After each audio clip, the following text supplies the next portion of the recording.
ములుగు జిల్లాలో స్థానిక సంస్థల ఎన్నికల షెడ్యూల్ ఖరారైంది. స్థానిక ఎన్నికలు 2 విడతల్లో జరగనున్నాయి. మొదటగా జెడ్పీటీసీ, ఎంపీటీసీ ఎన్నికలు, తర్వాత గ్రామ పంచాయతీ ఎన్నికలు నిర్వహించనున్నారు. జెడ్పీటీసీ, ఎంపీటీసీ ఎన్నికల్లో ఫేజ్ 1లో వాజేడు, వెంకటాపురం, ఏటూరు నాగారం, కర్నాయిగూడెం, మంగపేట మండలాల్లో ఎన్నికలు ఉండనున్నాయి. ఫేజ్ 2లో గోవిందరావుపేట, తాడువాయి, వెంకటాపురం, ములుగు, మల్లంపల్లి మండలాల్లో ఎన్నికలు జరుగుతాయి. గ్రామ పంచాయతీ ఎన్నికల్లో ఫేజ్ 2లో వాజేడు, వెంకటాపురం, కర్నాయిగూడెం, ఏటూరు నాగారంలో ఉండగా ఫేజ్ 3లో గోవిందరావుపేట, తాడువాయి, వెంకటాపురం, ములుగు, మల్లంపల్లి మండలాలు ఉండనున్నాయి.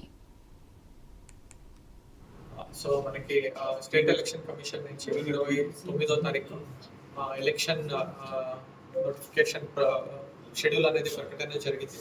దీంట్లో భాగంగా ములుగు జిల్లాలో జెడ్పీటీసీ అండ్ ఎంపీటీసీ ఎలక్షన్స్ అనేది 2 ఫేజెస్లో జరుగుతాయి.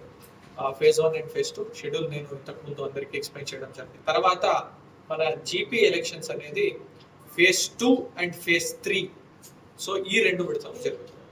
సో జెడ్పీటీసీ అండ్ ఎంపీటీ ఎలక్షన్స్లో ఫేజ్ 1లో మనకి వాజేడు, వెంకటాపురం, కర్నాయిగూడెం, ఏటూరు నగరం, మంగపేట వెళ్తే ఫేజ్ 2లో మనకి గోవిందరావుపేట, తాడువాయి, వెంకటాపూర్, ములుగు, మల్లంపల్లి వెళ్తాయి. అలాగే జీపీ ఎలక్షన్స్లో మనకి ఫేజ్ 2లో వాజేడు, వెంకటాపురం, కర్నాయిగూడెం, ఏటూరు నగరం వెళ్తే ఫేజ్ 3లో గోవిందరావుపేట, తాడువాయి, వెంకటాపూర్, ములుగు, మల్లంపల్లి అనేది జరుగుతుంది. మనకి షెడ్యూల్డ్ ఏరియానా కాదా అనేది ఒక సుప్రీం కోర్టులో స్టే ఆర్డర్ రావడం వల్ల మనము అక్కడ ఎంపీటీసీ ఎలక్షన్ కానీ, ఎంపీపీ ఎలక్షన్ కానీ, జీపీ